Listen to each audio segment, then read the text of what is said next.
glorified.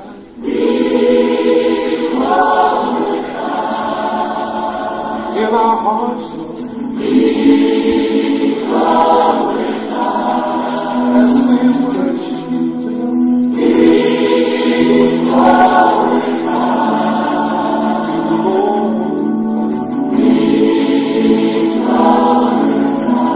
In the heavens.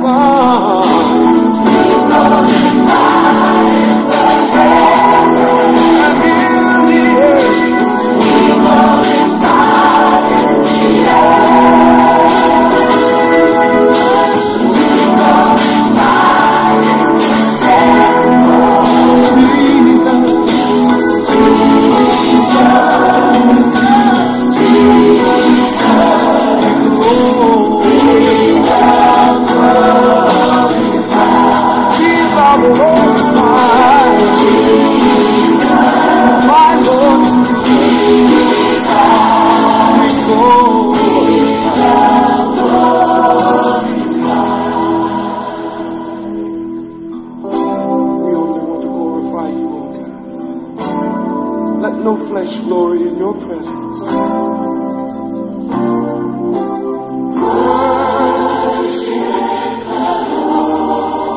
Worship the Lord. With lifted hands, worship the Lord. The song in your heart.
Hallelujah, Lord. Take my hand. What? Take my feet. Take my heart, Lord. Espagne dans la sainteté, bonsoir et bienvenue. Bonsoir. Bonsoir frère Stéphane, tu es en train de te brosser les dents. La sœur Louise, bonsoir du côté de Madrid, bonsoir.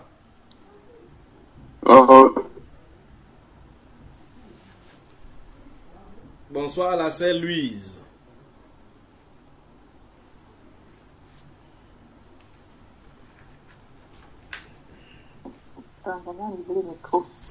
Ouais. Bonsoir mon frère. Ça va?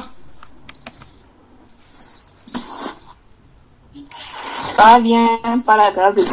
Que le Seigneur vous bénisse.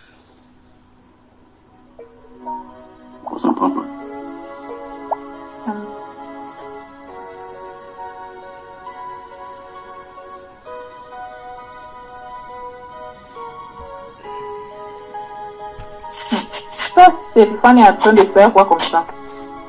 L'ingénieur.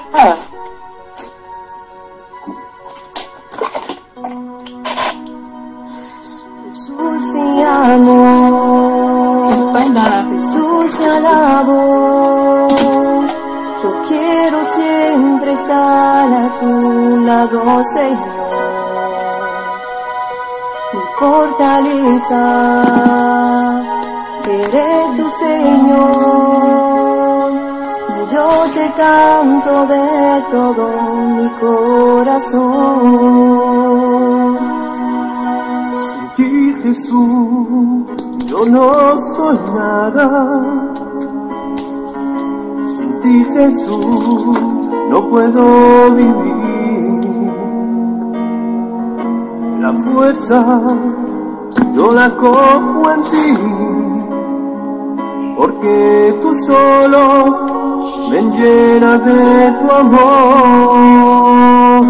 Jesús te amo, Jesús te alabo. Yo quiero siempre estar a tu lado, Señor. A ti côté, Seigneur, Fortaleza, eres tu Señor. toi, Seigneur. Y yo te canto de todo mi corazón. Et je te chanterai, Seigneur, de tout mon cœur. La sœur Louise, comment était ta semaine? Amen. Ma semaine c'est un peu tranquille.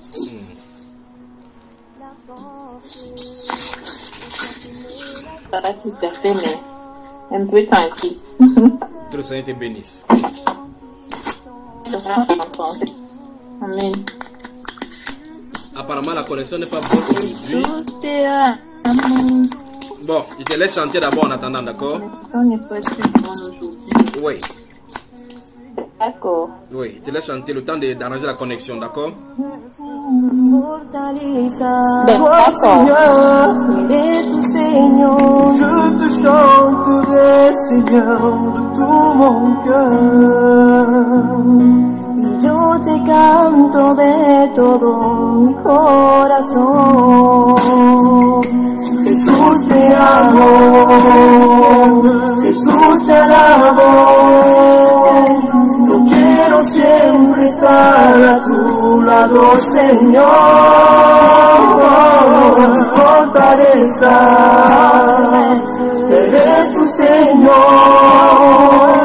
Y yo te canto de todo mi corazón. Jésus, je t'aime. Jésus, je te loue. Je veux être toujours à tes côtés, Seigneur. Ma forteresse, c'est toi, Seigneur. Et je te chanterai, Seigneur, de tout mon cœur. Yo te cantaré de todo mi corazón. Y je te chanterai, Seigneur, de tout mon cœur. Jésus, je t'aime. Jesús te amo.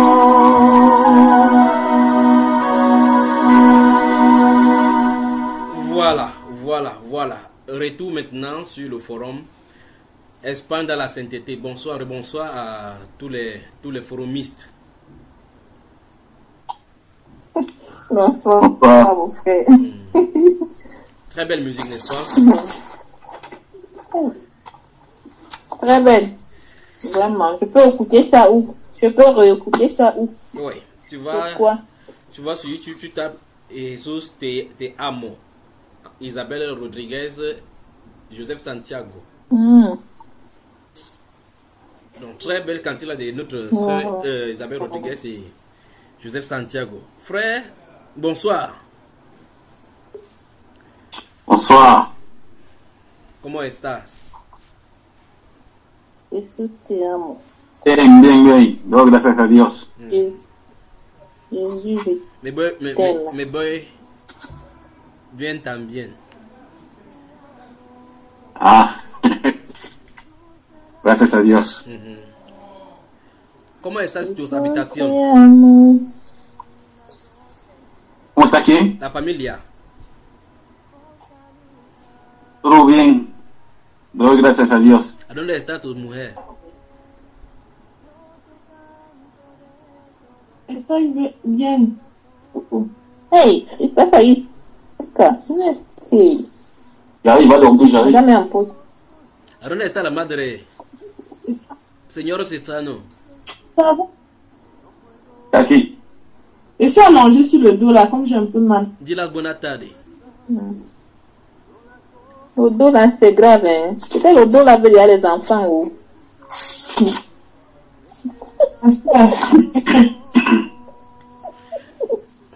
Alors, où est la sœur Linda?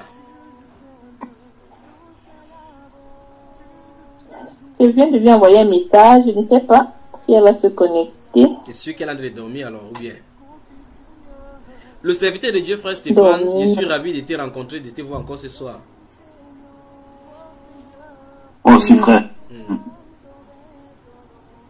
Moi aussi. Je vous aime. Frère Junior, Oui. T'as pas compris. Je n'ai pas compris. Jean, qui m'appelle? je disais que frère Junior, tu as une belle chemise. Oh! Hum. Donc, Stéphanie a pris ça de ma bouche. Moi, c'est ce que je voulais dire depuis. donc, dans ce cas, il coupe la vidéo alors dans ce cas.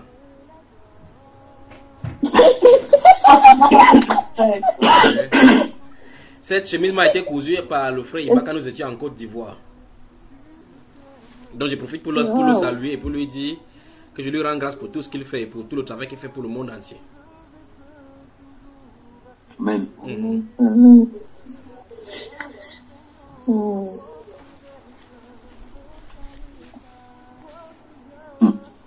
C'est fini de moi. Alors, déchiré, ouais. Vraiment. Je suis à votre service c'est ce soir. très Où est beau. la sœur Stéphanie? Je ne la vois pas. Elle a mal au dos, elle est couchée. Oh, Je me suis allongée là sur le dos. courage, ma soeur, courage, d'accord? Lève-toi, tu t'assois.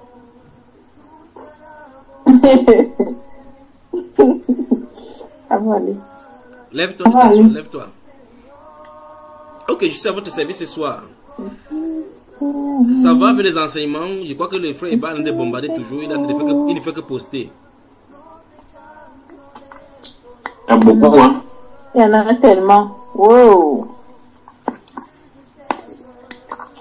Il y en a tellement. Beaucoup.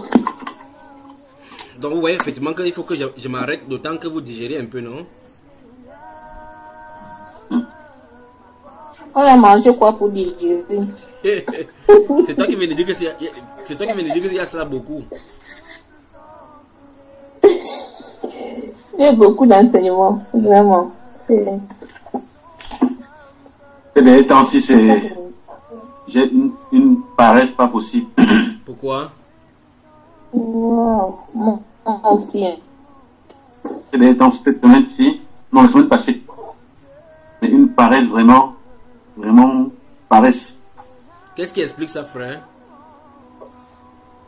Je me pose des questions. Hier soir, avant de me coucher, je lisais le livre de Daniel. Mais même là, je lis, mais je suis pas vraiment. Et la sœur Louise, qu'est-ce qui explique pour toi la paresse? Moi-même, je ne sais pas pourquoi.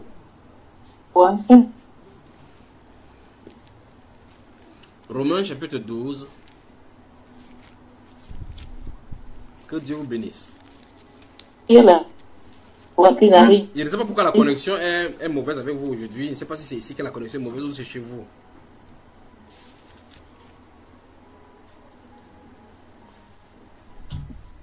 Romains chapitre 12.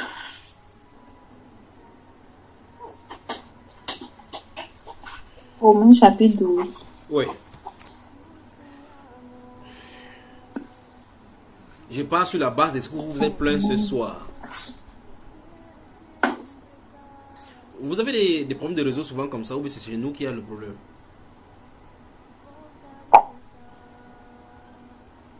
vrai que la connexion n'est pas bonne. Hein. Je pose la question de si c'est chez moi ou c'est chez vous. Parce que j'ai causé avec les gens du Canada aujourd'hui. C'était vraiment bon. À moins que ce soit le fait que parce que maintenant il pleuvoit ici là. Vous m'entendez quand même, n'est-ce pas? Oui, oui, oui, très bien. Ok. Ce qu'il y a des moments où ça tire un peu. Nous allons lire un seul verset. La seule, oui, tu peux nous lire le verset 11 du chapitre 12 de Romains.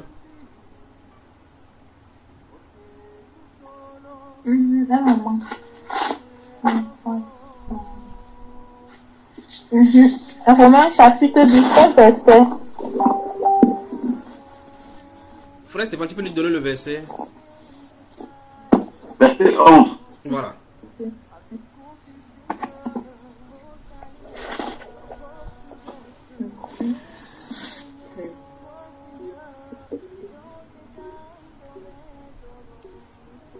La sœur Stéphanie.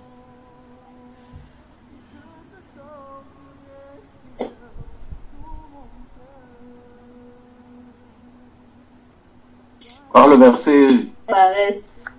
On n'entend pas la sœur Louise parler. Elle a mis sa caméra, on voit sur le plafond. Et elle finit de lire. Peut-être elle a lu dans sa gorge. Et après elle a dit Amen. On ne sait pas ce qu'elle a lu. Yeah. La sœur Louise, tu es là? Je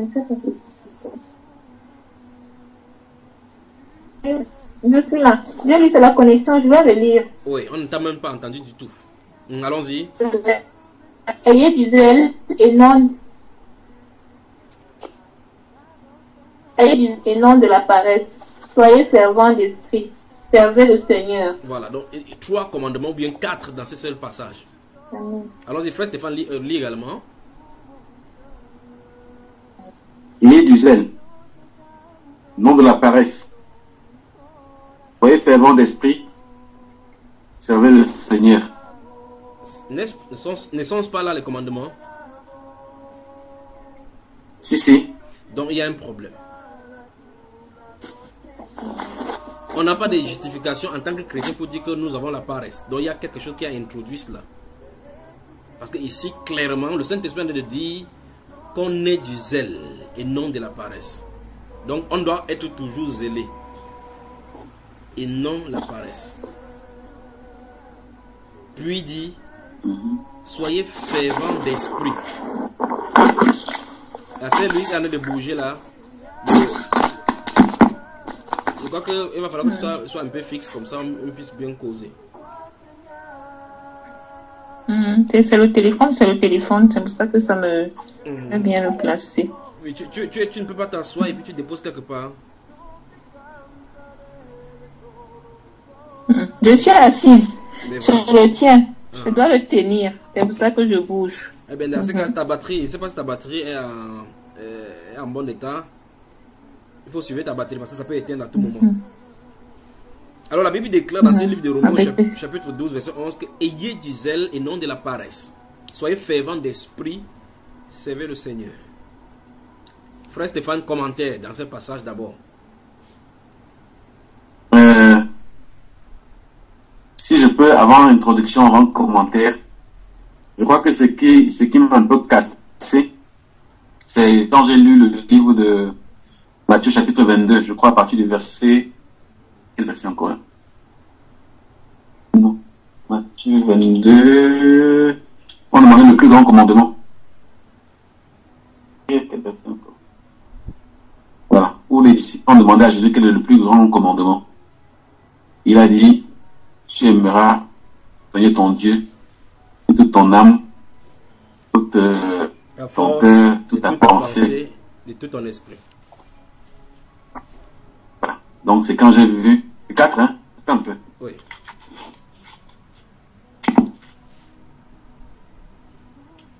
Sœur Louise, c'est toi qui as d'abord lu le verset 11 du chapitre 12 des Romains.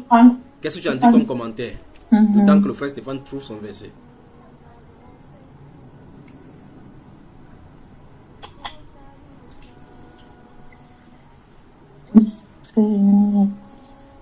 C'est pas que le 37.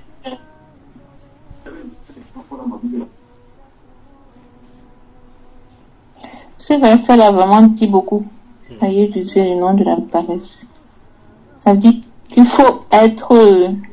comment on dit? Ouais. Excusez-moi. Tu es de retour. Je suis de retour. Voilà. C'est l'Espagne dans la sainteté. Donc, c'est effectivement ce que la sœur Stéphanie disait. Donc, c'est ce verset-là, le verset 37. Et, bonsoir. Le prophète. Wow. Comment tu vas? Très bien.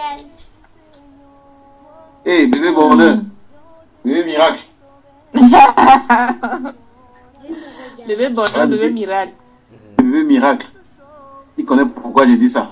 Le frère, Ah le bon? frère, il connaît. Dis le bonsoir. Bébé miracle. Bonsoir. Bébé bonheur. Espagne dans la sainteté. Bonsoir. Bonsoir. Amen. Bonsoir. Vas-y alors. Tu veux prêcher. Ok, vas-y alors. Donc, bonsoir. Il voulait vous faire un coucou. Un coucou. Amen. Oui, frère, tu as dit avant de commenter, tu as dit avant de commenter Romains 12, 11, tu veux nous faire part de ce que tu as lu.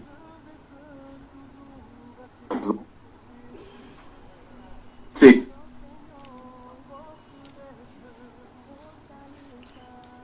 Waouh, la connexion n'est pas bonne là. Hein?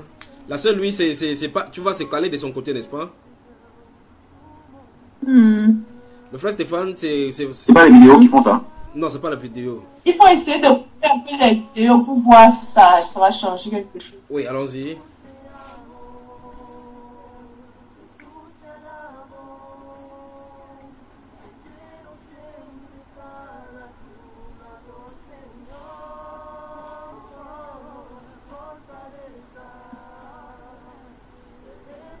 Allô? Oui. Il est là. C'est bon. Oui, le frère Stéphane, vas-y, parle. Wow, ta connexion. On vous entend. La seule, lui, tu nous entends? Oui, je vous entends. Oui, mais c'est... Ok. Je vous entends parfaitement.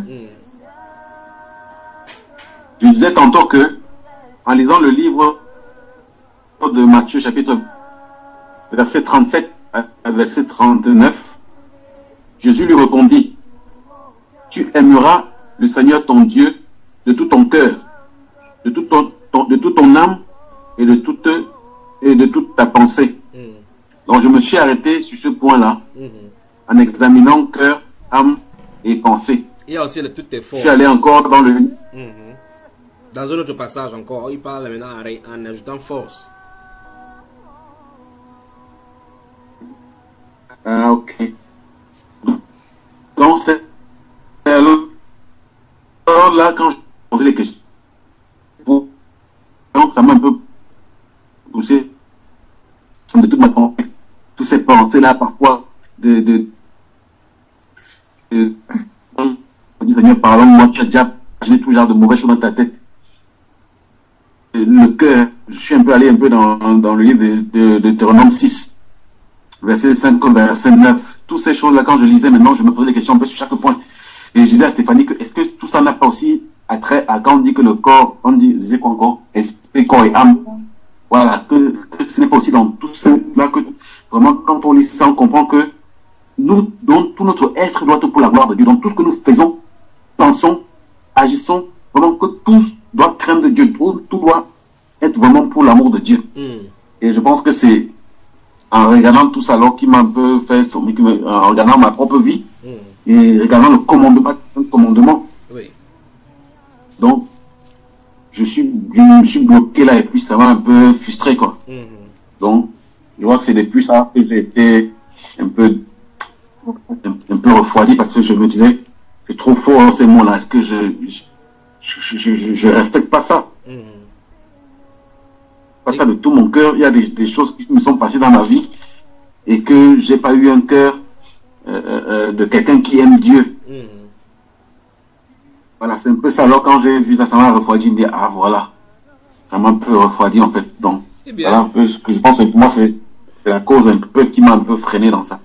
En tout cas, ça nous donne ça nous planche là sur un sujet de vivre, de voir un sujet après la résurrection de Jésus. Qu'est-ce qu'il attend de nous? Vous voyez, ce serait un bon sujet, pas vrai?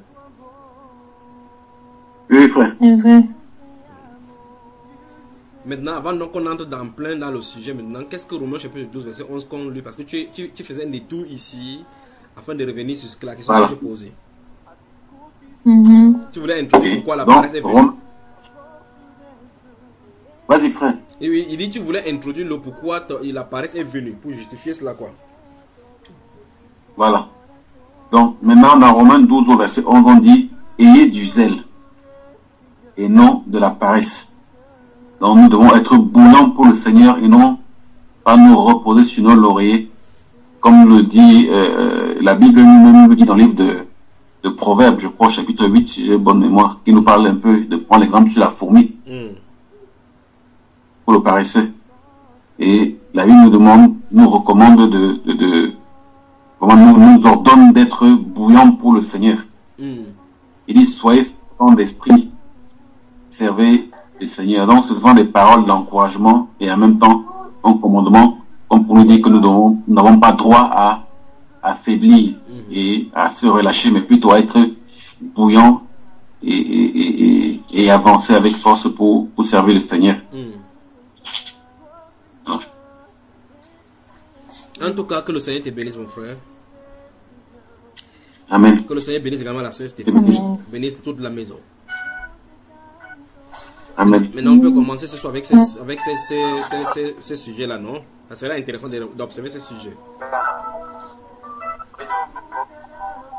Oui. Alors, on peut commencer dans un livre. Prenons le livre de Romains chapitre 6. Lis, mon frère. Romains chapitre 6, cette fois-ci. Le premier jusqu'au 23e verset. Chapitre 10 ou chapitre 10? Chapitre 6. Ok. La sœur Louise. Tu comprends? Oui, mon frère. Tu dois entendre la chanson là. Hein? Oui, elle m'a beaucoup touché. Ou bien ça joue toujours dans ton cœur.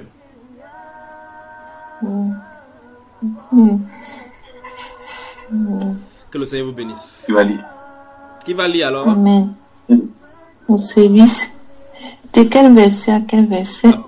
Le chapitre 6, tout le chapitre 6 de Romains. On en revient avec le sujet de tout juste après votre lecture. Romains chapitre 6, verset 1 au verset 23. Allons-y. 1 à 23. Je lis. Mourir avec. Le frère Stéphane, tu lis ou je lis? Lis. Ok. Que dirions-nous donc? Demeurions-nous dans le péché afin que la grâce abonde? Loin de là. Nous qui sommes morts du péché, comment vivrons-nous encore dans le péché? Ignorez-vous que nous, tous qui avons été baptisés en Jésus-Christ, c'est en sa mort que nous avions été baptisés. Nous avons donc été ensevelis avec lui par le baptême en sa mort, afin que, comme Christ est ressuscité des morts par la gloire du Père, de même aussi nous marchions dans la nouveauté de vie. En effet, si nous sommes devenus une même plante avec lui par la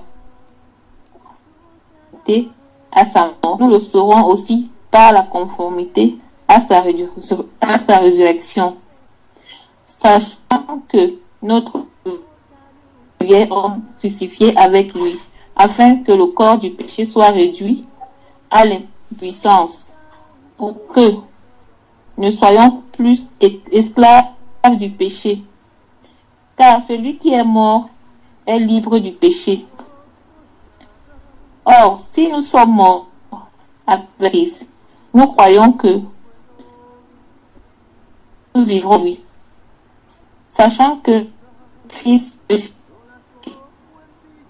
demeure de lui. Or, pour le péché,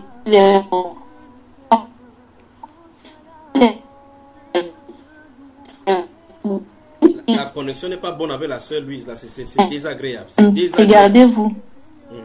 Allons-y, ma sœur, ça se stabilise là maintenant. Comment?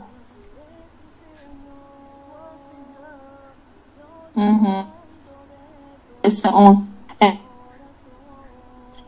Vous comme Oh là là. vivant pour Dieu en Jésus-Christ. Wow. Verset 12. Pénétrez donc point dans votre corps tel, non pas à ces convoitises. Ne livrez pas vos membres au péché comme des instruments d'iniquité, mais donnez vous-même à Dieu comme étant vivants des morts, et offrez à Dieu vos membres comme des instruments de justice. Car le péché n'aura point de pouvoir sur vous, puisque vous êtes non sous la loi, mais sous la grâce. Quoi donc pécherons-nous, parce que nous sommes non sous la loi, mais sous la grâce? Loin de là.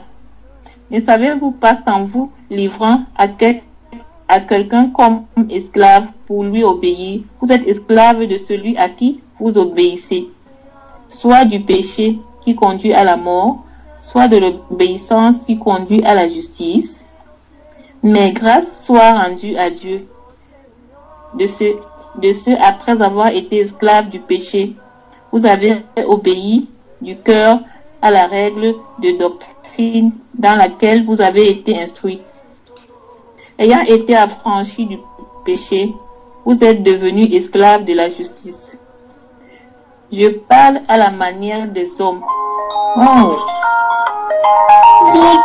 Je crois qu'il y a un son chez toi là, ton téléphone est en train de recevoir des coups de fil. Allons-y finir rapidement, ma soeur. Je suis instruit.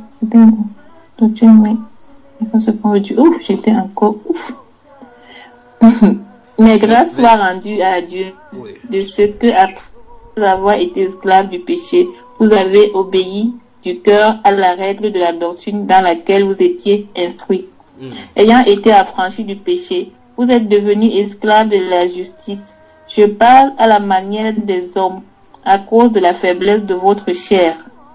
De même donc, vous avez livré vos membres comme esclaves à l'impureté, à l'iniquité, pour arriver à l'iniquité. Ainsi, maintenant, livrez vos membres comme esclaves à la justice, pour arriver à la sainteté. Car lorsque vous étiez esclaves du péché, vous étiez libres à l'égard de la justice. Quels fruits portez-vous alors? Des fruits dont vous rougissez aujourd'hui. Car la fin de ces choses, c'est la mort. Mais maintenant, étant affranchis du péché et devenus esclaves de Dieu, vous avez pour fruit la sainteté et pour fin la vie éternelle. Car le salaire du péché, c'est la mort, mais le don gratuit de Dieu, c'est la vie éternelle en Jésus-Christ notre Seigneur. Amen. Amen. Amen. Donc la Bible déclare, Amen. merci vraiment, c'est pour la lecture. La Bible déclare à partir du verset 10, regardez bien encore une fois de plus, il dit car il est mort et c'est pour le péché qu'il est mort une fois pour toutes. Il est revenu à la vie et c'est pour Dieu qu'il vit. Remarquez très attentivement que il est venu pour but, pour régler le problème du péché. Et dès qu'il est mort, on dit qu'il vit maintenant pour Dieu. Puis on dit en comparaison à cela, ainsi vous-même, regardez-vous comme mort au péché et comme vivant pour Dieu en Jésus-Christ. Soulignez dans votre Bible, vivant pour Dieu. Et donc c'est là qui va contenir notre texte et notre travail. Toutes ces choses-là, ça tourne autour de la question que notre frère a posée dans ce livre de Matthieu, où il était question d'aimer Dieu. Enfin, on a de vouloir effleurer seulement le sujet. On pourra encore en développer dans un autre enseignement, vraiment si on aime vraiment le Seigneur, ou mieux comment aimer Dieu de tout son cœur, toute son âme, toute sa force, tout son esprit. C'est dans ces 4 niveaux-là. Comment aimer Dieu? Qu'est-ce que Dieu attend par l'aimer? Il faut qu'on voit cela développer là-bas. Mais nous sommes en train de vouloir effleurer un autre pan de ces épineux travail, ce qui consiste à poser la question de savoir, après la résurrection du Seigneur Jésus, qu'est-ce qui nous concerne? Quelle est son implication pour nous? Quelle est son implication dans notre vie? Et là, nous commençons à voir les premières réponses ici. On dit au verset 11, dit ainsi vous-même, regardez-vous comme mort au péché. Donc, comme Christ est mort au péché pour vivre pour Dieu, on dit de même aussi qu'on s'est considéré comme mort au péché et comme vivant pour Dieu en Jésus. Ça veut dire qu'en première réponse, si nous considérons que nous sommes chrétiens, nous ne nous appartenons plus à nous-mêmes. Ça, c'est la première chose. Parce que nous vivons maintenant pour Dieu. Le groupe de mots vivre pour Dieu a son sens et ça devient poussé à poser dans les questions. La question est tout naturelle, c'est est-ce que moi qui me dis chrétien aujourd'hui, est-ce que vraiment je vis pour Dieu? Ou mieux encore, comment vivre pour Dieu? Ou bien encore, comment est-ce que je sais si je vis pour Dieu ou pas? Est-ce qu'on peut vivre en tant que chrétien sans vivre pour Dieu? Là maintenant ça commence à toucher tous les choix. Notre travail, nos demeures, nos comptes en banque, toutes les déterminations, les aspirations, nos standards, ça doit venir au pied de la croix. Amen. Puis, Amen. Il dit au verset 12 que le péché ne règne donc point dans votre corps mortel et n'obéissez pas à ses convoitises. Ne livrez pas vos membres au péché comme des instruments d'iniquité. Vous voyez que c'est nous qui livrons nos membres. Mais donnez-vous vous-même à Dieu. Vous remarquez, n'est-ce pas? Dans ce livre de Romains chapitre 6, c'est ça qui va réitérer là au chapitre 12, verset où il a dit que je vous exhorte donc par la compassion de Christ à offrir vos corps comme un sacrifice vivant, saint, agréable à Dieu, ce qui sera de votre part un culte raisonnable. Donc nous voyons que le premier sacrifice qu'un être humain doit offrir, lorsque Christ il a considéré que Christ est mort pour lui et qu'il croit à ce sacrifice-là, la première chose à faire, c'est d'offrir lui-même son propre corps au service du Seigneur. Ça veut dire que tout ce qu'il a, tout ce qu'il peut penser, tout ce qu'il peut faire, c'est dans ces cas-là que toutes les dimensions de son corps, de son être, commencent à se soumettre à la volonté de Dieu.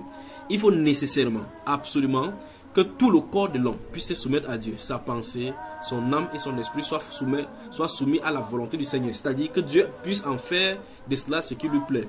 C'est lorsque l'homme atteint ces niveaux d'obéissance qu'il peut être un instrument. La Bible appelle cela dans 1 Corinthiens chapitre 7, verset 22, esclave entre mains du Seigneur, pour celui qui était libre. Alors, la question qu'on doit se poser naturellement, c'est que est-ce que je vis pour Dieu? Ou bien, qu'est-ce que ça veut dire vivre pour Dieu?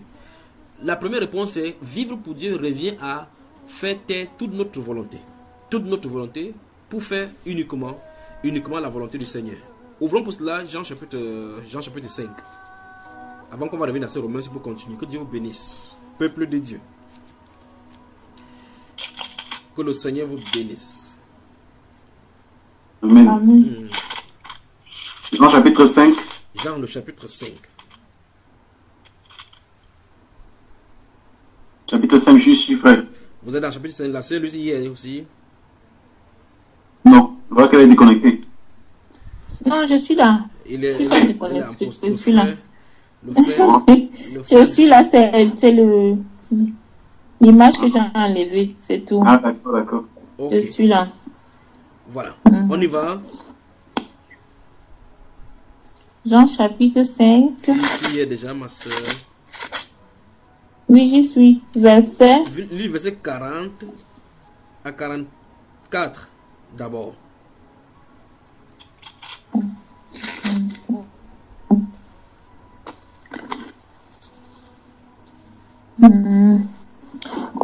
Et vous voulez... pardon. Vous n'êtes. Du verset 40 à 44. Oui. Et vous ne voulez pas venir à moi pour avoir la vie. Je ne tire pas ma gloire des hommes, mais je sais que vous n'avez point en vous l'amour de Dieu. Stoppons là-bas, stoppons. Je veux que vous regardiez mon visage pendant qu'il parle de ceci. Le frère Stéphane est là. Je suis là, frère. Voilà. Que le Seigneur vous bénisse. Je vais vous voir pendant que je parle de ceci. Ah. Le Seigneur fait cette reproche si vous lisez depuis le chapitre 1 de ce livre des gens. Vous me voyez déjà? Non.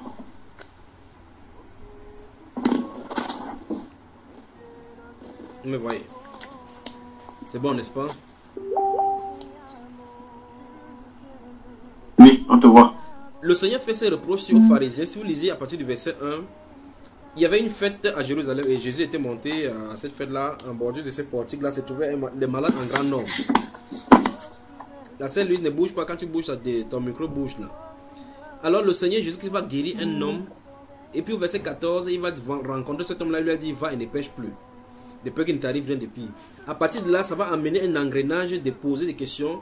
Les Juifs vont voir cet homme-là qui va porter son lit. Ils vont lui poser la question, mais qui t'a demandé de porter son lit? Il n'était pas permis de porter le lit pour marcher parce que c'est un jour de sabbat. Et la Bible déclare en enfonçant le clou en disant que Jésus-Christ faisait ces choses-là le jour de sabbat et il appelait son Dieu son propre Père. À partir de cet instant, le Seigneur Jésus-Christ va commencer à leur dire que jusqu'à présent, mon Père agit, moi aussi j'agis. Ça énervait tellement les Juifs parce que les Juifs comprenaient qu'il voulait dire qu'il est Dieu. On dit que non seulement parce qu'il ne respectait pas le sabbat, mais parce qu'il appelait Dieu son propre Père, se faisant lui-même égal à Dieu. Alors Jésus a commencé à leur expliquer la dimension de la divinité sur la terre. Que la divinité venant dans la chair humaine ne change pas de sa potentialité. Et puis il va commencer à dire afin que tous honorent comme ils honorent le Père. Il va dire que le Père agit, moi aussi j'agis. Le Fils ne peut rien faire de lui-même, mais il voit ce que le Père fait. Je vais revenir avec les questionnements parce qu'il va questionner certaines personnes avec cela. Puis ici, là, maintenant, il va commencer à dire à ces gens-ci, je m'arrête ici vraiment pour que vous me regardez, pour que vous compreniez l'importance de ces choses-ci, parce que ça touche la question. Il dit à ces gens-ci, je sais que vous n'avez point l'amour de Dieu en vous. C'est terrible pour les Juifs, ceux qui connaissaient Dieu. Et il ne dit pas à la population. Il dit ici aux pharisiens, aux souverains sacrificateurs, parce que là-bas en bas, il dit que vous avez envoyé. Regardez, si vous regardez très attentivement au verset 30. Il dit, si c'est moi qui rends témoignage, non, 31. Si c'est moi qui rends témoignage de moi-même, mon témoignage n'est pas vrai. Puis il dit, il y en a un autre qui rend témoignage de moi. Je le sais. Verset 33, maintenant, il dit que vous avez envoyé vers Jean et il a rendu témoignage à la vérité. Si vous lisez Jean chapitre 1, verset 15, 19, puis 23. Non, puis Jean chapitre 1, les versets 15, les versets 19 et verset 27, la Bible déclare que les pharisiens, les principaux sacrificateurs avaient envoyé leurs disciples pour demander à Jean, qui es-tu? Et ils sont venus voir Jean-Baptiste, effectivement, ils ont dit, qui es-tu? Il dit, es-tu le Christ? Il a dit, non, je ne suis point. Es-tu le prophète? Il dit, non. Pourquoi Baptiste donc? Dis-nous afin que nous allions donner une réponse à ceux qui nous envoient. Donc nous voyons effectivement que, je pense ici pour montrer que la dimension des personnes à qui je suis en train de parler, ce n'est pas les gens de basse classe. Donc si vous lisez Jean chapitre 1, allons-y là-bas, Jean chapitre 1, regardons, vérifions les gens qui envoient. Jean chapitre 1. Oui. C'est terrible ces choses-ci. Parce que je dis ceci parce que ça relève de ta question que tu as posée tout à l'heure. Le verset 19 dit quoi, mon cher? Voici. Bon, micro. Oui, c'est bon. Voici le témoignage de Jean lorsque les Juifs envoyèrent de Jérusalem les sacrificateurs et les Lévites pour lui demander, toi, qui es-tu? Il déclara, et ne le nia point. Il déclara qu'il n'était pas le Christ. Voilà, c'est bon. Et il lui demandait. Non, c'est bon. Verset 24, et puis on s'arrête là-bas parce que pourquoi on ne sort pas du sujet. Verset 24. Verset 24. Ceux qui avaient été envoyés étaient des pharisiens. Voilà, c'est bon. Donc nous voyons, je suis en train de prendre ceci pour voir, regardez ceux à qui le Seigneur Jésus a dit que je sais que vous n'avez point l'amour de Dieu en vous, dans ces Jean chapitre 5. Regardez les gens. C'était des gens, ils venaient poser la question à Jean-Baptiste pour voir s'il est scripturaire. Pas étonnant que le Seigneur Jésus va dire ici encore dans ce livre de Jean chapitre 5 encore, c'est Jean chapitre 5, il va le dire au verset... Vous y êtes? Oui. Oui, parce que c'est là qu'on est en train de lire. Dans le verset 39, il va leur dire que vous sondez les Écritures, croyez avoir en elle la vie, c'est elle qui rend témoignage de moi. Vous voyez? Et c'est là où il va donc dire maintenant, et vous ne voulez pas venir à moi pour avoir la vie. Il était étonné. Vous ne voulez pas venir à moi pour avoir la vie. Il dit, le verset 39 dit, vous sondez les Écritures, croyez avoir en elle la vie, c'est elle qui rend témoignage de moi. Puis il va conclure le livre en disant que, quand il va conclure le chapitre 5 des gens, il va conclure en disant que si vous croyez Moïse, il dit que ne pensez pas que c'est moi qui vais vous juger devant le Père, c'est Moïse dans lequel vous mettez votre espérance qui vous jugera devant le Père. Il dit que si vous ne croyez pas les écrits de Moïse, comment croirez-vous à moi? Parce qu'il a écrit de moi à son sujet. L'écriture, il est question de Jésus. Dans l'écriture, il est question de Jésus. On annonçait comme ça Jésus. Et Jésus s'érige ici contre ces pharisiens en disant, vous sondez les Écritures pour avoir en eux de la vie. C'est eux les les porteurs des visions, ceux qui enseignent le peuple, c'est à eux que Jésus dit, je sais que vous n'avez point en vous l'amour de Dieu. Frères, ça veut dire que là où le Seigneur disait, tu aimeras le Seigneur de tout ton cœur, de toutes tes forces, de toutes tes pensées, de toute ton âme, ils avaient d'affocher là-bas. Ça veut dire qu'ils ne savaient pas Dieu. Parce que les deux commandements, c'est tu aimeras le Seigneur de tout ton cœur. Et puis l'autre commandement qui lui est similaire, c'est tu aimeras ton prochain comme toi-même. Si tu rates déjà pour Dieu, tu ne peux pas aimer Dieu sans aimer ton prochain. Ça n'a pas de sens. Et tu ne peux pas non plus aimer ton prochain et disant que tu n'aimes pas Dieu. Ça n'a pas de sens non plus. Donc les deux sont liés. Quelqu'un ne pourra jamais servir Dieu tout en détestant un être humain sur la terre. Quelqu'un ne pourra jamais aimer un être humain sur la terre comme Dieu le veut, sans aimer le Seigneur qui l'a fait. Donc les deux sont liés. Donc forcément, Jésus dit à ceux-ci, et au chapitre 7, donc si vous lisez le verset 19, le chapitre 7 de c'est le même livre de Jean, il dit, Moïse ne vous a-t-il pas, ouvrez là-bas et observez ce qui est écrit, vous voyez ce que le Seigneur, notre Dieu, a dit. Chapitre 7, verset 19, seulement, et puis on rentre là-bas rapidement, je parle. La marche avec le Seigneur après la résurrection. Jésus reprit donc la parole et leur dit, oui. En vérité, je vous le dis, oui. Le Fils ne peut rien faire de lui-même. Tu es encore au chapitre 5 là. J'ai dit chapitre 7, verset 19. Chapitre 7, verset 19. Autant pour moi. Moïse ne vous a-t-il pas donné la loi? Or, aucun de vous ne la met en pratique. Mais c'est terrible. Pourquoi cherchez-vous? Non, c'est bon. Regardez bien les gens à qui Jésus est en train de parler. Moïse ne vous a-t-il pas donné la loi? Mais aucun de vous ne la met en pratique. Frère, comprenons que ce n'est pas un écrivain ici. Il s'agit de celui qui va juger tout le monde entier et tous les êtres qui sont passés sur cette terre-ci. C'est lui qui a en train de donner ces jugements-là. Il a en train de donner la sentence que ceux-là, Moïse leur a donné la loi. Et nous voyons qu'il a en train de réitérer ce qu'il a dit ici au chapitre 5. Que Moïse, celui en qui vous avez mis votre espérance, c'est lui qui va vous juger. Parce qu'ils vont passer avec Moïse. Moïse va leur dire, je vous avais dit telle chose, vous faites telle chose. Ils seront condamnés pour cela. Donc ici, dans ce Jean chapitre 7, verset 19, il dit, Moïse ne vous a-t-il pas donné la loi, mais cependant, aucun de vous n'obéit la loi, n'observe la loi. Frère, quelle sanction terrible pour le créateur d'éthique, vous n'êtes pas en train d'observer la loi. Mais pourtant, quand vous lisez les Saintes Écritures, lors de la venue du Seigneur Jésus-Christ, vous remarquez que les pharisiens étaient plus proches même de la loi de Dieu. Mais ici, c'est à eux que Jésus a dit que vous, nul de vous. Donc, malgré qu'ils étaient proches, ils croyaient à la résurrection des morts, ils croyaient aux anges, ils croyaient au livre de Moïse. Jusque-là, la sanction de Dieu, c'est qu'ils n'obéissaient pas toujours. Parce qu'ils prenaient un peu ci, un peu par là, les tables étaient pleines de vomissures. Alors, la question maintenant, c'est qu'est-ce que Dieu dit par aimer le Seigneur? Puisque les gens-ci, ils étaient tellement rigides qu'ils étaient prêts à tuer Jésus parce que Jésus désobéissait au sabbat. Ils étaient tellement, on les appelle les pharisiens, là on les séparait. Ils étaient tellement rigides à la loi, ils avaient la loi des pères, les traditions des pères mélangées avec les rituels qu'ils avaient conçus. Et ici Jésus dit que nul de vous n'obéit la loi. Et ici il dit, personne de vous, vous n'avez point l'amour de Dieu en vous-même. Alors dans ce cas, qu'est-ce qui motivait ces gens-ci à servir le Seigneur? Qu'est-ce qui les motivait à aller faire le jeûne comme dans Jean, Luc chapitre 17, on va voir quelqu'un qui monte au temple, commencer à faire il dit qu'il fait le jeûne, il donne sa dîme, il jeûne 2 fois à la semaine. Il faisait ça donc pour qui? Alors il faut qu'on reconsidère notre amour avec le Seigneur. On vérifie si on aime le Seigneur. Et on vérifie comment aimer le Seigneur. Dans ces écritures, le Seigneur Jésus va refléter et dire exactement ce en quoi consiste cela. Rentrons dans Jean chapitre 5. Jean chapitre 5. Versets 37 et 38. Versets 37 et 38.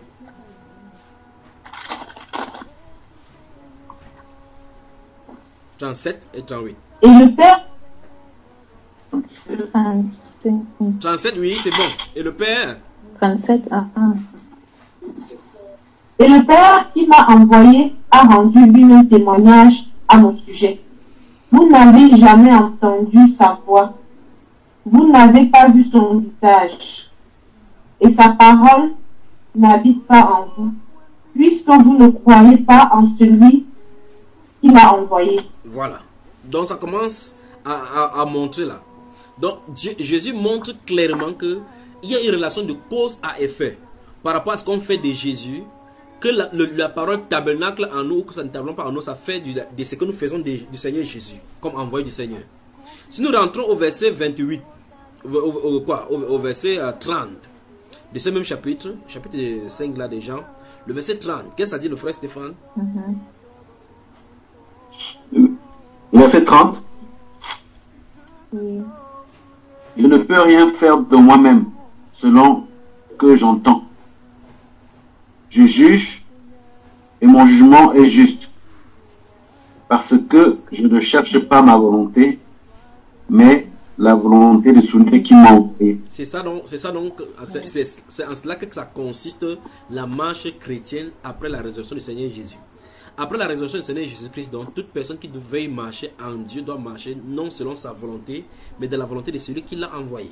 Parce que nous avons lu dans le livre de Romains, chapitre 6, tout à l'heure, verset 11, où il a dit que de la même façon que Christ est mort au péché et vit maintenant pour Dieu, vous de même, considérez-vous comme mort au péché, comme vivant pour Dieu en Jésus-Christ. Et je vous ai demandé de souligner comme vivant pour Dieu.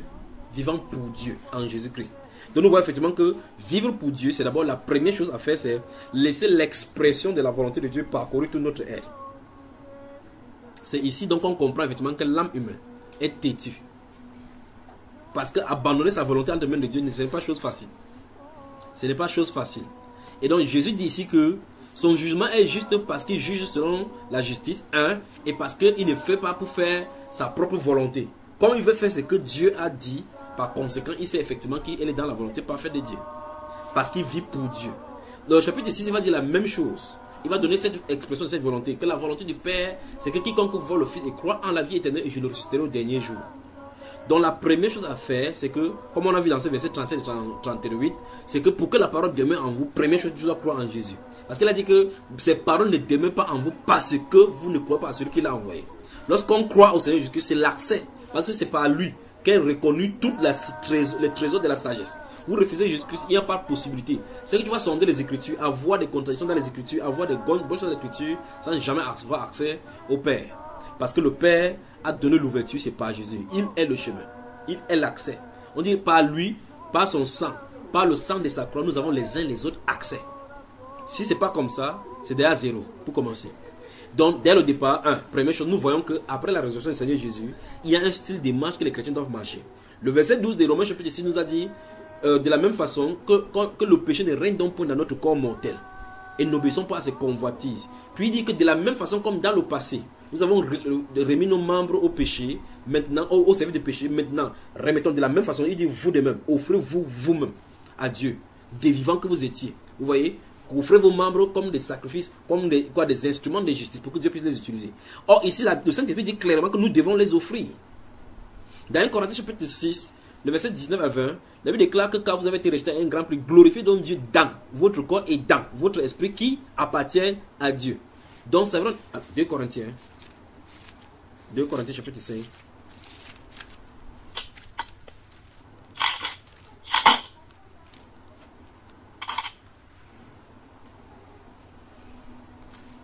2 Corinthiens chapitre 5.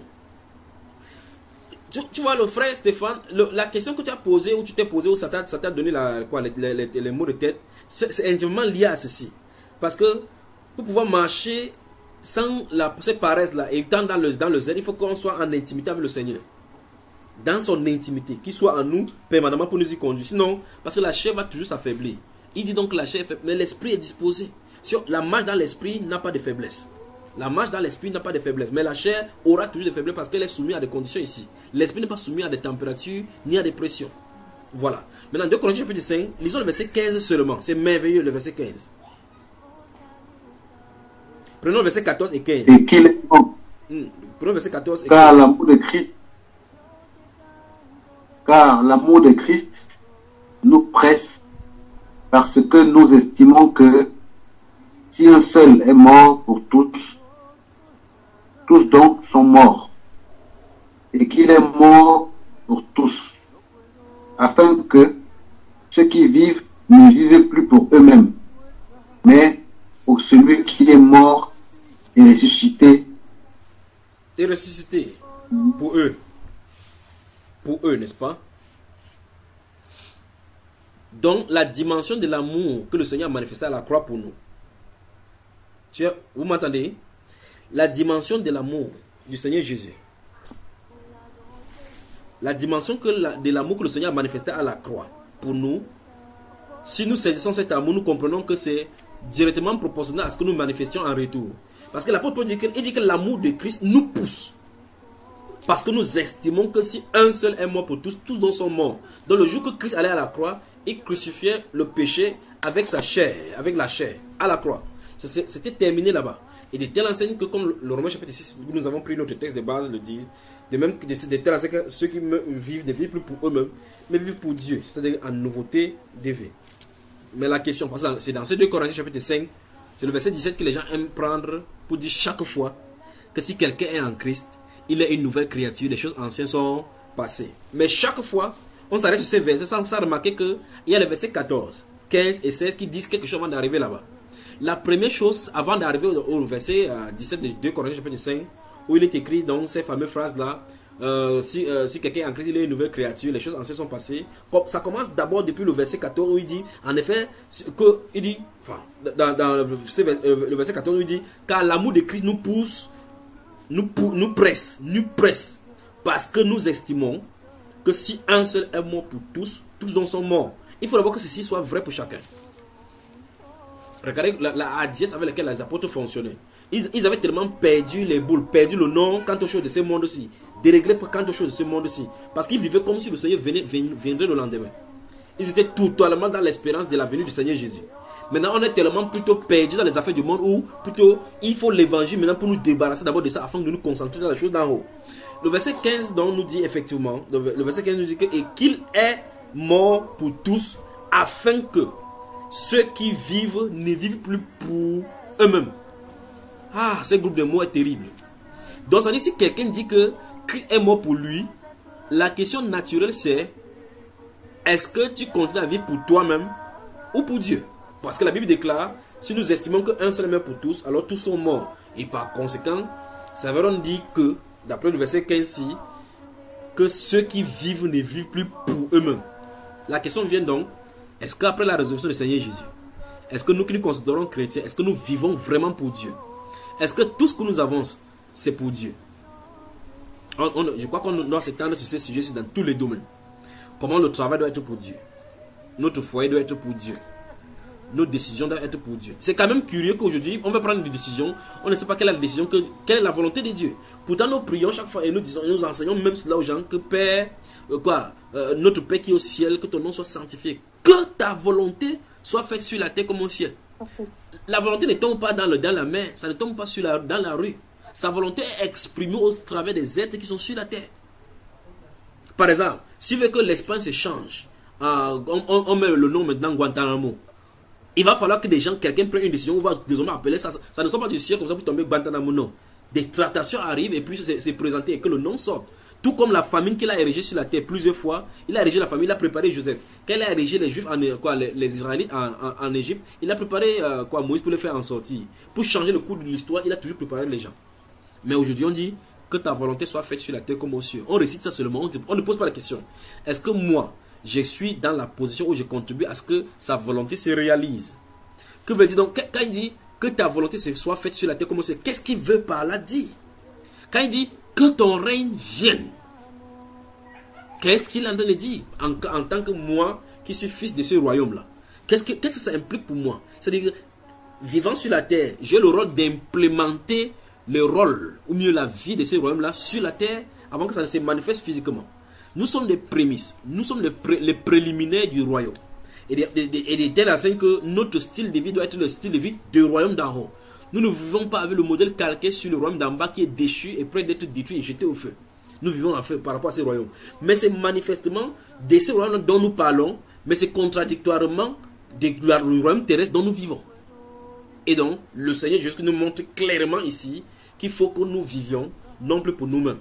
La question c'est, comment donc vivre pour le Seigneur? On ne pourra jamais savoir vivre pour le Seigneur sans jamais entendre exactement de façon explicite ce qu'il attend de nous. Si nous n'entendons pas cela, nous allons naviguer à vie comme tous les autres. Il est important que nous entendions savoir.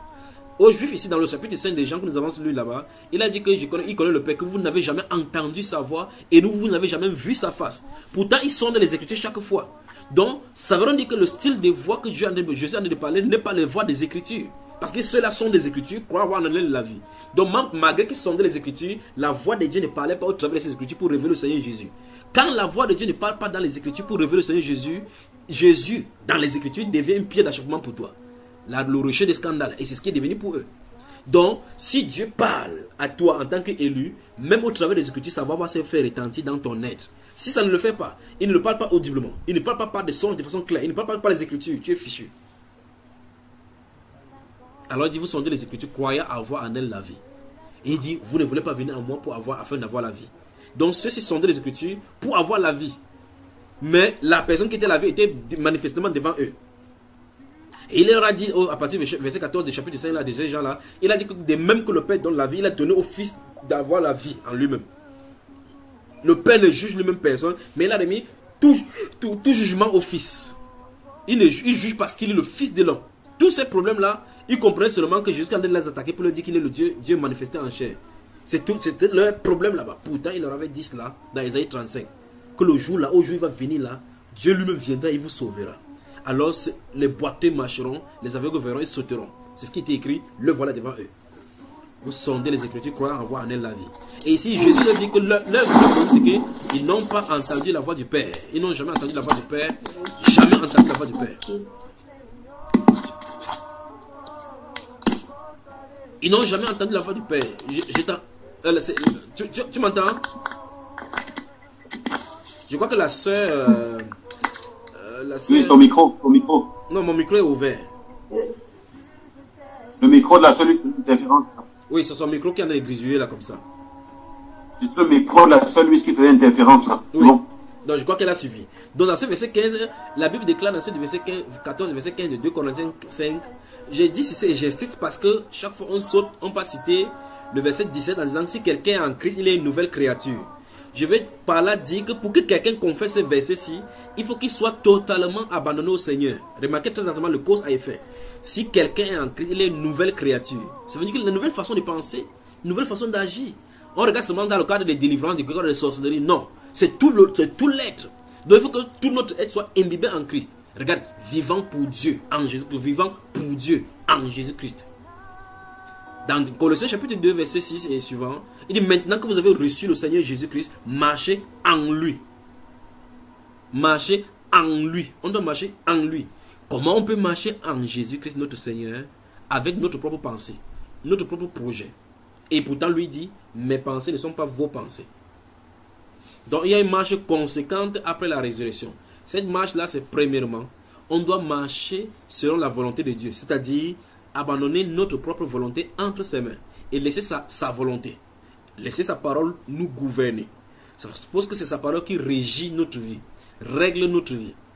Mais nous en sommes encore au rudiment, au b.a.-ba des Saintes Écritures, où on a la recherche des pains quotidiens, recherche de la prière de protection, prier pour que Dieu nous guérisse, prier pour que Dieu nous sorte dans telle ou telle situation, les rudiments.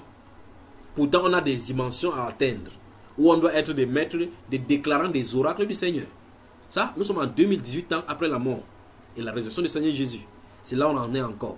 Pourtant, la création attend la manifestation, la révélation des fils. Ça a tellement tardé au point où les gens ont interprété maintenant pour entrer plutôt dans la politique. Il faut aller gouverner pour établir la justice sur la terre. Ce n'est pas comme ça que ça se passe. Il est question de laisser la vie de Christ vivre au travers de nous pour que le royaume de Christ se manifeste. On peut avancer. Cette marche-ci, si vous lisez Apocalypse chapitre 3 à l'église de Sardes, au verset 5, prenons cela. Apocalypse chapitre 3. Père, merci. Merci pour tout ce que tu fais. Merci, tendre Père. Merci, Père. Vous y êtes. Merci, frère. Apocalypse chapitre 3, lis le verset 3 et 4. Rappelle-toi donc comment tu as reçu et entendu. Et garde. Quoi? Non. Vous n'avez pas de traduction. Rappelle-toi donc comment tu as reçu et entendu. Et garde. Et réponds-toi. Et répands-toi.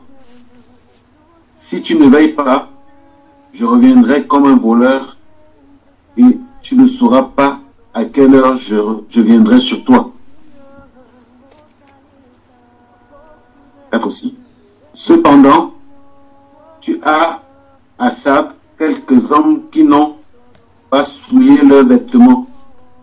Ils marcheront avec toi en vêtements blancs Avec parce moi, qu'ils avec moi, en c'est sont l'esprit qui dignes. parle. C'est l'esprit qui parle. Ils marcheront avec moi, avec moi. C'est ça, non? Ils marcheront avec moi Voilà. En en vêtements vêtements blancs Oui. parce qu'ils en sont dignes. Parce qu'ils en sont dignes. Tu vois, c'est vrai, on dit que c'est pas la perversité n'a pas commencé aujourd'hui, parce que les gens disent qu'effectivement on vit dans une époque de grave. Ça n'a pas commencé aujourd'hui. Chaque époque a sa perversité. Chaque époque a son épaisse ténèbre et sa portion de lumière. Et il n'y a point de ténèbres à une époque sans lumière et vice versa. Il y a toujours une bribe de lumière, même si c'est une seule torche. Maintenant, il dit ici que cependant il y a à Sade là certaines personnes qui n'ont point souillé leurs vêtements. Ils n'ont point souillé ses vêtements. Donc malgré cette souillure qui se trouvait à Sade, il dit ces personnes là, ils vont marcher avec lui parce qu'ils en sont dignes. Ils n'ont point souillé ses vêtements. Amen. Gardez-vous à l'esprit cette bout de phrase que le Seigneur prononce. Ils marcheront avec moi parce qu'ils en sont dignes. Vous voyez cela? Dans 1 Thessaloniciens chapitre 2, l'apôtre Paul va parler ces choses-là en donnant les instructions aux Thessaloniciens. Les versets 11 et 12 nous intéressent.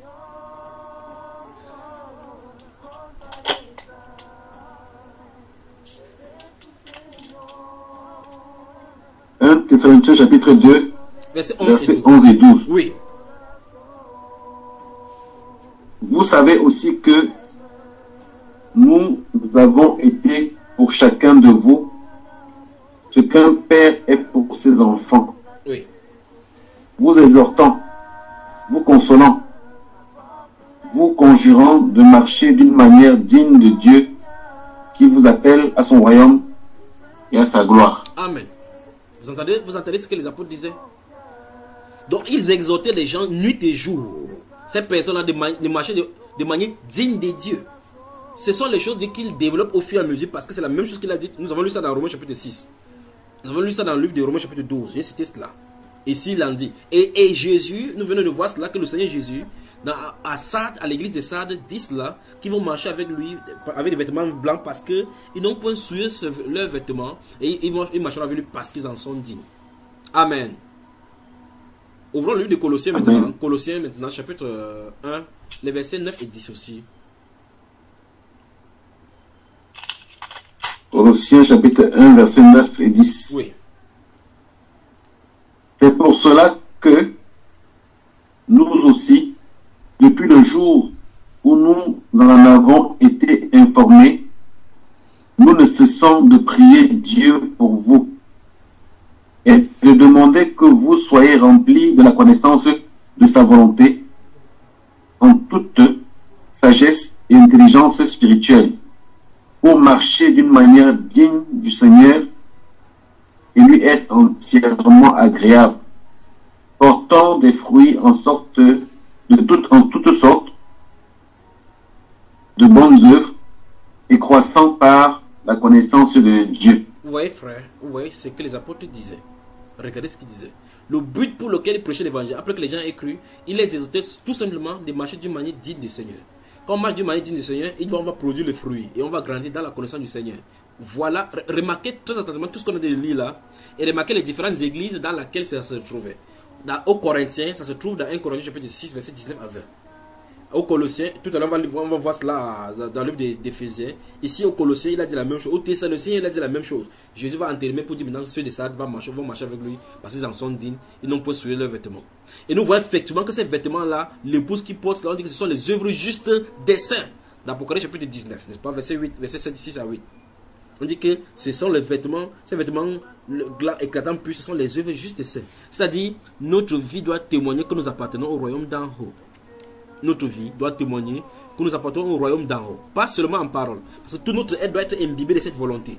Toute notre aide doit être imbibée de cette volonté. Quand quelqu'un est soumis comme ça, on l'appelle donc au sens biblique du terme mouton.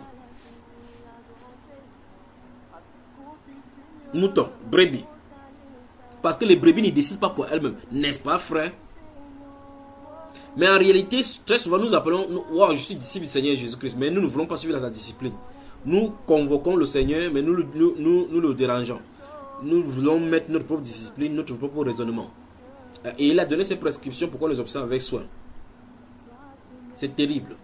Terrible. Et Philippiens chapitre 1, verset 27.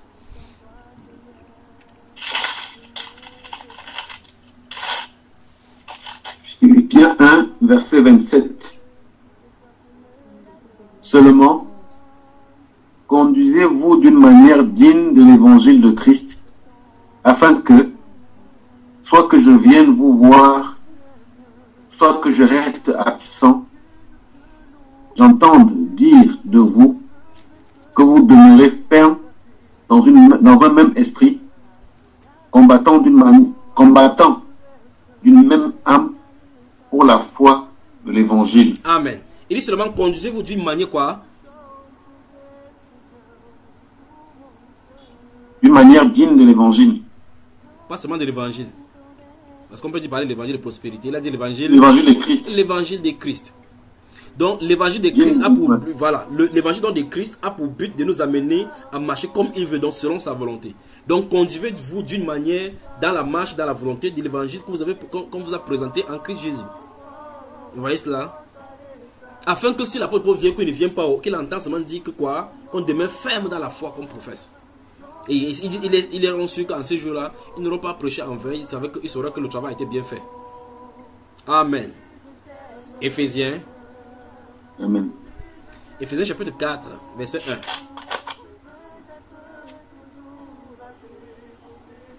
Je vous exhorte donc, moi le prisonnier dans le Seigneur, à marcher d'une manière digne de la vocation qui vous a été adressée, en toute humilité et douceur, avec patience, vous supportant les uns les autres avec charité, vous efforçant de conserver l'unité de l'esprit à le lien de la paix. Amen. Tu continues, frère? Non, c'est bon. Chapitre 4, verset 1, tout simplement. Donc nous voyons ça. Alors, ça veut dire quoi? Le grand sujet de la vie chrétienne. Le grand sujet de la vie chrétienne consiste à se soumettre, à soumettre sa volonté, son être tout entier sous l'emprise du Seigneur. Il faut qu'on soit tellement gouverné par le Seigneur où c'est lui qui nous dit monte. On monte, celui qui nous dit descend, on descend. Donc il faut que notre être, ce que vous appelez le moi, que ça meure, comme on dit quand ça meurt, que ça fasse place au Seigneur et que le Seigneur puisse être lui à l'intérieur de nous. Christ en nous, l'espérance de la gloire. Amen. On aime citer les versets que c'est bon dans les oreilles parce qu'on cite bien, mais dans la pratique, ce n'est pas cela. Christ en moi, l'espérance de la gloire. Christ en moi. Qu'est-ce que cela implique? Si Christ ne peut pas être en toi et toi-même tu es là, quelqu'un doit mourir. Parce que quelqu'un devrait aller à la croix pour que quelqu'un vive. Quelqu'un devait aller à la croix pour que quelqu'un vive. Et puis il fallait que quelqu'un meure. Et donc, on ne peut pas vivre avec Christ de la même façon. Christ doit vivre en nous totalement. Il doit être souverain. Quand il nous gouverne donc, on dit donc que tu aimes le Seigneur de tout ton cœur, de toute ton âme, de tout ton être, de tout ton esprit. Parce que la Bible déclare, la rentrée dans Jean chapitre 5, voyons cela. C'est quoi mon frère? Quand tu ris?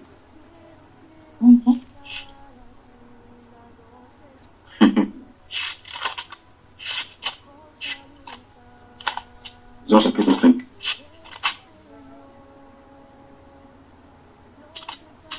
Quel verset, frère? Tu es pressé, mon frère. Non.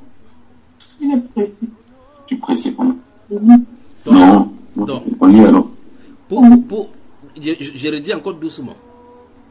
Pour que l'expression de l'amour du Seigneur englobe ton âme, ton esprit, ton corps, tout ton être en clair, toutes tes pensées, il faut qu'on soit gouverné par le Seigneur Jésus.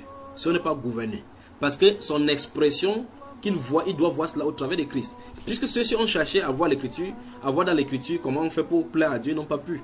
Il dit, vous sondez l'écriture, à voir quoi avoir en elle la vie, mais c'est qui rend témoignage de moi. On y va maintenant. Verset 38 encore.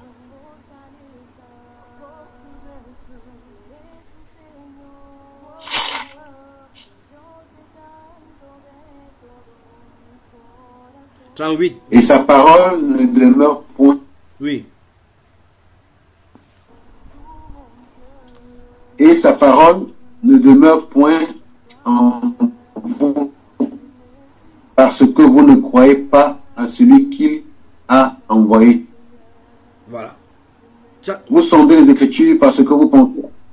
Oui, oui. Donc, vous sondez les Écritures parce que vous pensez avoir en elles la vie éternelle. Verset 44. Ce sont elles qui rendent. Oui. Continue, mon frère. Verset 44. Oui.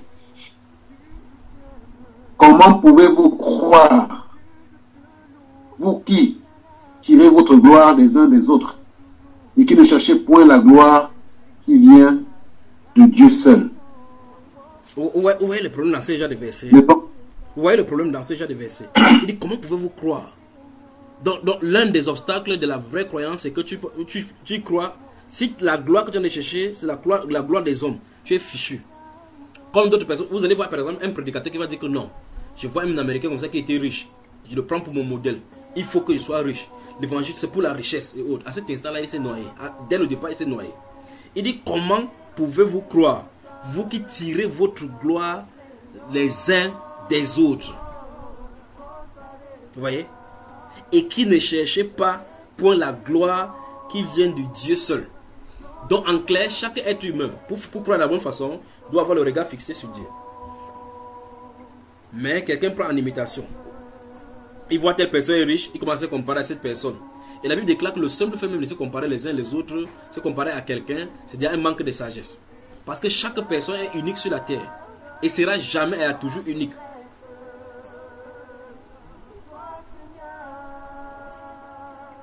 Que le Seigneur vous bénisse. Amen. Pour aimer. Amen. C'est de la même manière aussi qu'on peut voir le livre de Galates chapitre 2. Voilà, tu vois que toi-même tu as trouvé que ça se trouve dans Galates aussi, n'est-ce pas?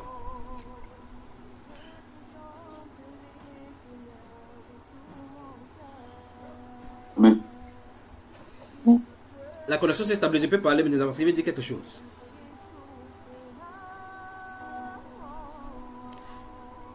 Dans un être en qui Christ ne règne pas en souverain maître, il sera difficile pour lui et quasi impossible d'aimer le Seigneur comme le Seigneur le veut.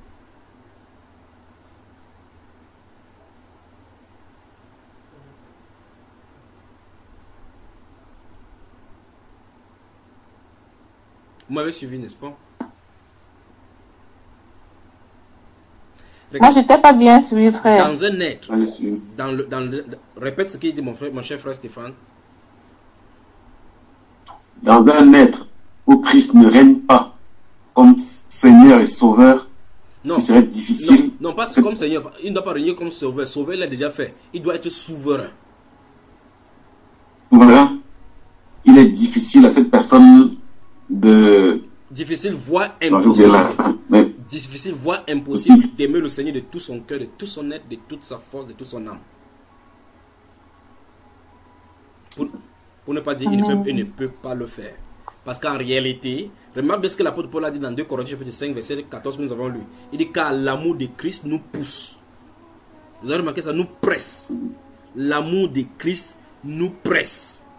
Tandis que Christ habitant en nous nous poussera à aimer le Seigneur. Enfin, aimera le Seigneur. Parce que c'est lui notre justice. C'est lui notre sanctification. C'est lui notre sagesse. Christ en nous. Galates chapitre 2 donc verset 20 comme tu voulais dire là. N'est-ce pas mon frère? Amen. Dépose d'abord là-bas. J'ai été crucifié avec Christ. Et si je vis, ce n'est plus moi qui vis, c'est Christ qui vit en moi. Si je vis maintenant dans la chair, je vis dans la foi au Fils de Dieu, qui m'a aimé et qui s'est livré lui-même pour moi. Voilà. Vous voyez, en fait, voilà le résumé même de l'enseignement que nous sommes en train de voir ce soir. Voilà ça résumé là-bas. Que Dieu te bénisse, frère. Que Dieu te bénisse pour ces passages. Voilà donc le résumé de l'enseignement qu'on vient de voir ce soir. C'est ça qui est résumé là. Relis encore, mon frère. Relis encore. J'ai été crucifié avec Christ. Et si je vis,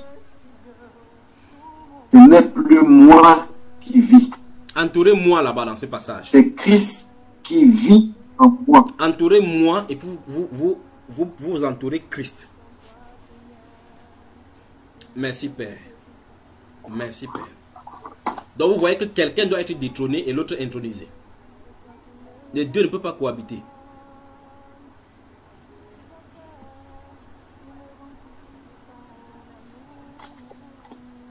Amen. Donc, si je vis, ce n'est plus moi qui vis. Donc, ça veut dire qu'il n'y a plus l'expression de sa volonté. Vous voyez cela, n'est-ce pas?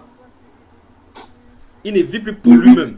Donc, vous voyez effectivement que ce qu'il a prêché dans Romains chapitre 6, où nous avons lu verset 11, 2 Corinthiens chapitre 15, il a dit que nous, je vois que si un seul est mort pour tous, tous sont morts. Il était dans que ceux pour qui on est mort ne vivent plus pour eux-mêmes, mais vivent pour celui qui est mort et ressuscité pour eux.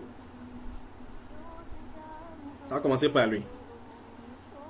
Donc, gardons à l'esprit, j'ai été crucifié avec Christ. Donc, ça veut dire que, comme il a dit, il est mort conformément avec Christ. Lorsqu'il est conscient qu'il est mort conformément avec Christ, désormais, ce n'est plus lui qui vit. Donc, Paul, la personne qu'on appelle Saul, le pharisien, le docteur qui avançait en écriture, là, il est mort. Il ne dira plus que vous ne connaissez pas mon côté animal. Quand je me fâche chez nous, les Bassa, mais non, non, non, non, il ne dit pas ça. Donc, vous voyez. Mais, ce sont des choses que les chrétiens disent aujourd'hui. D'autres disent même que leur niveau de chrétienté, ça arrive. Dans la Bible de côté. Comme, oui. D'autres chrétiens, attends, ça c'est encore grave parce que la Bible, quand tu veux dormir, tu vas mettre quand même de côté pour ne pas déchirer. D'autres ont leur chrétienté se limite au niveau de la tête. Ils disent que j'enlève la casquette des chrétiens. Donc ça veut dire qu'ils portent la casquette chrétienne. Il enlève la casquette chrétienne, il met de côté. Et chrétien, c'est un style de vie. C'est un être qui vit à l'intérieur de lui. Je ne sais pas comment il parvient à l'enlever, mettre de côté pour que son côté animal se développe. Tu connais que nous sommes les Yaoundé, non? Nous avons 15 minutes de folie.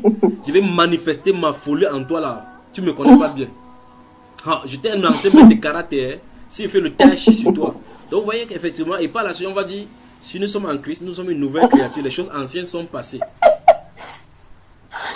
Hein, la sœur Louise? Que non, c'est parce qu'il me suis souvenu qu'il était chrétien, c'est pour ça qu'il n'a pas fait ça. Il devait lui faire ça dur. Oui, mon frère. C'est parce qu'il me suis souvenu qu'il était chrétien, il devait lui faire ça dur. Donc, quand tu es chrétien, tu dis, Alors, ici, dans Galates chapitre 2, verset 20, elle donne l'expression et le résumé du passage de l'écriture. Si quelqu'un est en Christ, une nouvelle créature, il est une nouvelle créature parce qu'en réalité, il est mort. La nouvelle personne, c'est Christ en lui. Si je vis dans la foi au Fils de Dieu qui m'a aimé et qui s'est lui-même donné pour moi. Finissons avec Philippiens chapitre 3. Philippiens. Que Dieu vous bénisse. Que Dieu vous bénisse. Quelle merveilleuse soirée j'aime passer avec vous. Puisse le Seigneur nous donner de l'aimer de tout notre cœur, toute notre force et de vivre pour lui d'une manière digne.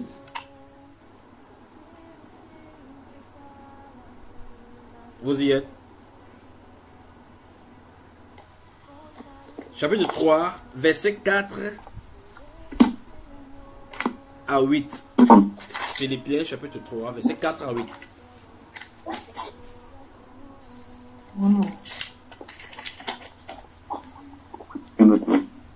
Philippiens, chapitre 3, verset 4 à 8. Philippiens, chapitre 3, verset 4 à 8. Tu lis alors. Tu lis? Oui, c'est toi qui l'attends. Il va faire comment? Parce que quand les autres cherchaient encore, je me suis dit que ok, j'avais le temps aussi. Ok, la seule tu as trouvé? J'ai trouvé. Allez, on va faire. Philippiens 3, de 4 à 8. Moi aussi, attends, c'est le verset 4 à 8, c'est ça, hein? C'est ça. Moi aussi, cependant, j'aurais sujet de mettre ma confiance en la chair. Si quelqu'un croit pouvoir se confier en la chair, je le puis bien davantage. Moi, circoncis le 8e jour de la race d'Israël, de la tribu de Benjamin, hébreu né d'hébreu. Quant à la loi pharisienne, Quant aux zèles persécuteurs de l'Église, irréprochables à l'égard de la justice de la loi, mais ces choses qui étaient pour moi des gains, je les ai regardées comme une perte à cause de Christ. Et même, je regarde toutes choses comme une perte à cause de l'excellence de la connaissance de Jésus-Christ mon Seigneur, pour lequel j'ai renoncé à tout. Je les regarde comme de la boue, afin de gagner Christ. Amen. Amen. Espérant dans la sainteté, bonsoir. Bonsoir.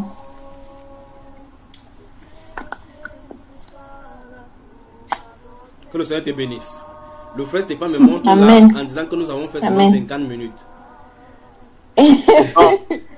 Il dit que moi j'ai noté mes bords, j'ai gardé. Ouais, que le Seigneur te bénisse, que le Seigneur te bénisse.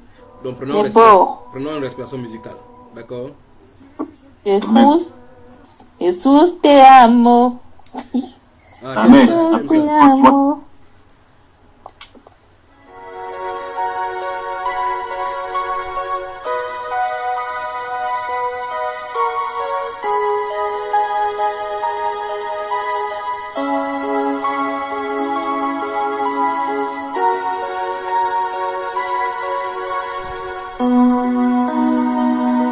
Jesús te amo,